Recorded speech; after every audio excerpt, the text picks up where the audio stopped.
Undoubtedly, I've always been fearful of my parents, my own flesh and blood. Perhaps it was the innocence that they had chosen to wield as their outerly persona, the charming personality of a person that was once there, that was once cognizant of their own actions. Perhaps it was the silence that they had decided to make, the cold demeanor that they now utilized as a way of escape from who knows what. I was fearful of the secrets and dark mystery that roamed the halls of our dark, vast manor. The dry air in which I breathed in daily, the chilled aroma of this now inhumane house sent a chill down my back. The tingling that my body produced seemed to put me on edge even more.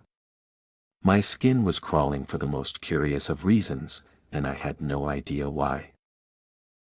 During this time, my parents had changed and become these puppets, never letting anything out, anything show. They had become the very thing they wished to stop, the very thing that they had tried their best not to become. They were always very lively. They always talked to each other, cracking jokes every minute. Now they were so ever silent, never speaking to one another. They acted strangely around me, never speaking to me.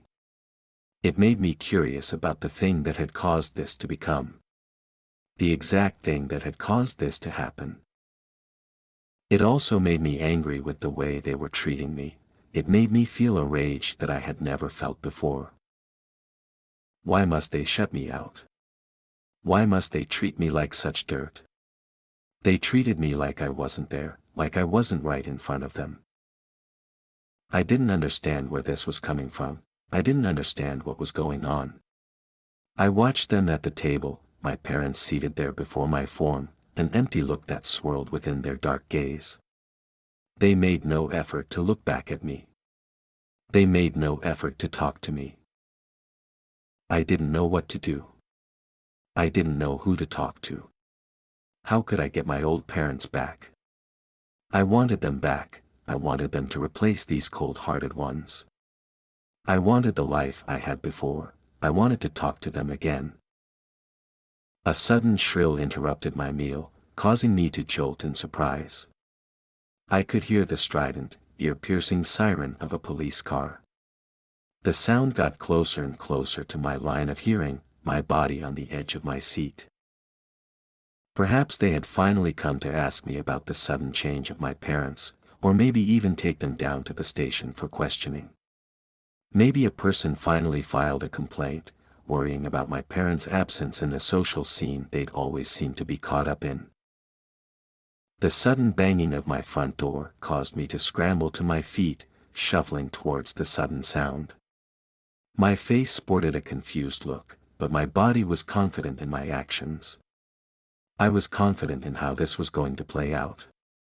They'd come in here, ask for my parents, explain the worrisome note they had received from my parents' many friends.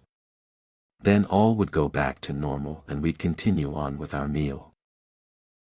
As I opened the door, I was met with the front of a charred-colored firearm, the end of the weapon pointed at my skull. The eyes of my perpetrator was set in an enraged look, their eyes squinting enough to make me feel alarmed. I just stood there, my eyes gaped like a full moon in the night sky. Why were they mad at me? Why were they looking at me in such an accusing manner? They needn't say anything because their actions said enough. They forcefully sprang into action. They pushed my front door open, the side that's facing me now slammed against the dark-colored wall. They put their hands on me, leaving a bruise behind in their firm grip's place. They were hurting me, and I had no idea why. They had attached handcuffs to my limbs, keeping my arms in place behind my back. All the while my parents sat there watching the officers manhandle me. Why must they be so cruel? Getting led out to the police car was one of the strangest things. My frantic eyes scanned the neighborhood in which I inhabited. The people that I've known my entire life were out on their lawns. Their eyes pointed directly at me and their arms held their family members in tight grasps. Why did they look so scared? I should be the one that's scared. We arrived at the station a couple minutes after sitting in complete silence. I still didn't know why I was here, why I was cuffed like some animal. Like some criminal. The officers inside shot disgusted looks my way, not hiding their unknown distaste for me very well, and I wondered why I was receiving them in the first place. They were very obvious. They shoved me inside this cold room. The walls were blank, the empty space around me becoming more intimidating. There was a single table inside, 2 chairs pulled up to the empty table faced each other on opposite sides.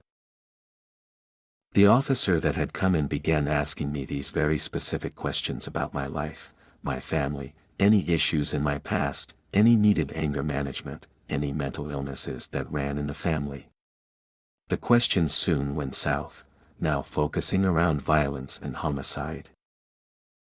It took a 30-minute questioning to find out as to why I was arrested. Why I was detained in the most pugnacious way. "We are aware that you've murdered the 2 people that were sat at the dinner table," the officer started off. They looked at me with the utmost hatred that they could possibly let out. It took me so long to remember the exact time when I had slaughtered my own parents. I had set them up like a real family. I had directed my anger towards the freshly rotting corpses. I had been treating them like they were strange, but they were nothing like me, a murderer.